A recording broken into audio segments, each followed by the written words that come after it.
بسم اللہ الرحمن الرحیم۔ شروع کرتا ہوں اللہ کے نام سے جو بڑا ہی مہربان اور نہایت رحم کرنے والا ہے۔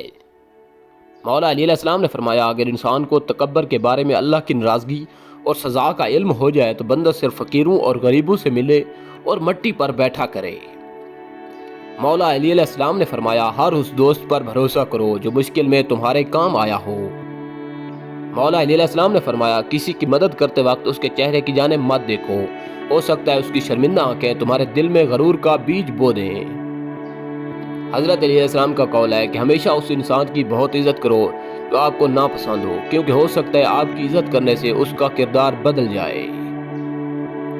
مولا علیہ السلام نے فرمایا، رشتوں کی خوبصورتی ایک دوسرے کی بات کو برداشت کرنے میں ہے۔ مولا علیہ السلام نے فرمایا، بے عیب انسان تلاش کرو گے تو دنیا میں اکیلے رہ جاؤ گے۔ مولا علیہ السلام کا فرمانا ہے، خوف خدا ایک ایسا چراغ ہے جس کی روشنی میں نیکی اور بدی صاف نظر آتی ہے۔ مولا علیہ السلام کا فرمانا ہے، جس شخص کو تم سے سچی محبت ہوگی وہ تم کو فضول اور ناجائز کاموں سے روکے گا۔ مولا علیہ السلام کا فرمانا ہے، سچے دوست خوشیوں میں زینت اور پریشانیوں میں سہارا ہوتے ہیں۔ مولا علیہ السلام کا فرمانا ہے، ہمیشہ سچ بولو تاکہ تمہیں قسم کھانے کی ضرورت ہی نہ پڑے۔ مولا علیہ السلام کا فرمانا ہے، لوگ پیار کے لیے ہوتے ہیں اور چیزیں استعمال کے لیے۔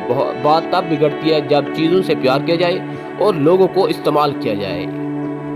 مولا علیہ السلام کا فرمانا ہے، وقت اور دولت دو چیزیں ہیں جو انسان کے اختیار میں نہیں، وقت انسان کو مجبور اور دولت انسان کو مغرور بنا دیتی ہے۔ مولا علیہ السلام کا فرمانا ہے، دوست وہ ہے جو دوستی کا حق دوست کی غیر موجودگی میں ادا کرے۔ مولا علیہ السلام نے فرمایا، انسان کو اچھی سوچ پہ وہ انعام ملتا ہے جو اسے اچھے مال پہ بھی نہیں ملتا، کیونکہ سوچ میں دکھاوا نہیں ہوتا۔ مولا علیہ السلام کا فرمانا ہے، لوگوں کو دعا کے لیے کہنے سے زیادہ بہتر ہے ایسے اعمال کرو کہ لوگوں کے دل سے آپ کے لیے دعا نکلے۔